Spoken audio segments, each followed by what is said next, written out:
You feel that Isaiah 17, which is the annihilation of Damascus, it will cease from being a city, and most feel that has not happened before. A few people think that happened in history, but you feel that that will precipitate Ezekiel 38:39 or Gog and Magog, and I've heard you give that teaching, which is, I think, very convincing. And I've also heard you say that you talk about the demonic powers in the region. Well, yes, and that actually goes, we got the Prince of Persia dancing around over there. We've had that going on for quite some time. Folks, if you just joined me, you're listening to Understanding the Times Radio, and I'm spending the hour with Amir Sarfati from Jerusalem, and you can learn more about Amir at his website, his ministry, in fact, Behold Israel, beholdisrael.org, beholdisrael.org, and he has an incredible story, an incredible history for a relatively young man. Eric Barger's in studio with me as we quiz him about some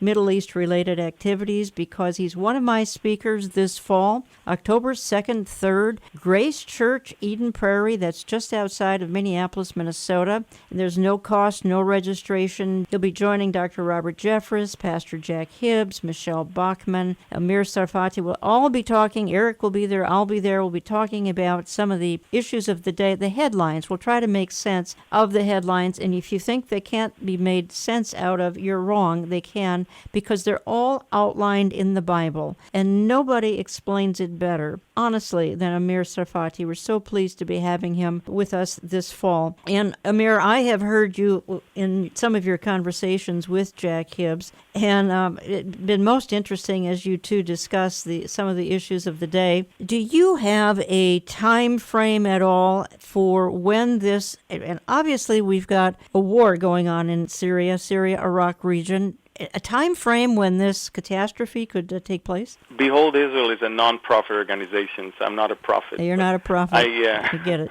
I can tell you that the way I see things, I see that both parties, whether it's the rebels, ISIS, or even the Syrian regime, in order to survive, they will have to redirect the attention of the world towards someone else. And Hezbollah tried to open a new front from Syria, and we immediately destroyed it by killing all of their commanders in one missile. And they probably are working on redoing that. But they understand that they cannot attack Israel from sovereign countries. They have to attack Israel from a country which is chaotic, which is under huge chaos, and nobody cares about what's going on there, and you can always blame someone else. And therefore, whether it's the rebels, Syrian regime, whether it's ISIS, or even an explosion, a huge explosion in Damascus that will destroy the city from within, that has absolutely nothing to do with Israel,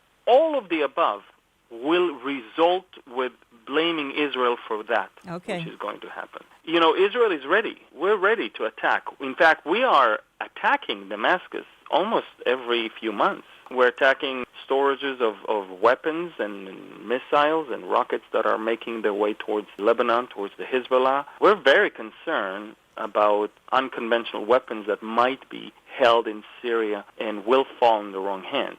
As far as I'm concerned, if Israel will feel that one of those things that are game changers will happen and a very game-changing weapon is directed towards us, we will not hesitate to attack. In fact, Syria poses the biggest threat.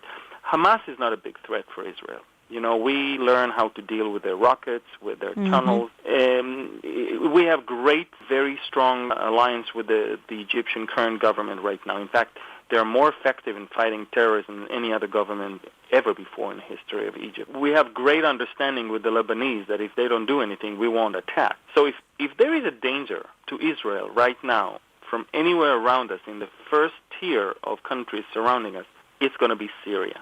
And bear in mind, even after, if we may attack Syria, it's not going to be the first tier of countries coming against us. It's going to be the second tier.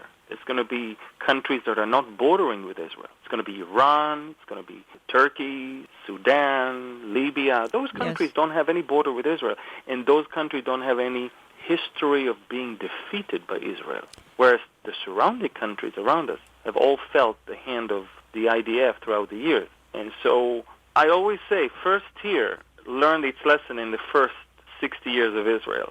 Second tier will come, according to Ezekiel, to attack. And that will be, I think, as a result of Damascus being destroyed, because there's no other event that I can see that everybody else is very careful to touch and to deal with, like Syria and like Damascus itself. Let's not forget that, and I know some of the listeners may think I'm beating the same horse again, but this is the marginalization of America's role, and this has all happened in the last 6 years. You go back and look at and see what's happened. All of this has happened under the watch of the current president, his administration. You begin to look and see what is going on and how Israel is now making alliances with Egypt instead of us. And to me, that's one of the sad things. People ask often, what do you see about America in Bible prophecy? And it could be this is exactly why we don't see America in a direct role in Bible prophecy, because we've been marginalized already, and this is what's happening. And I come back to something I said during the break off air, that you have these two major alignments going on, Sunni and Shia. And instead of which countries are out there, it's going to be these two movements, and I think countries will become almost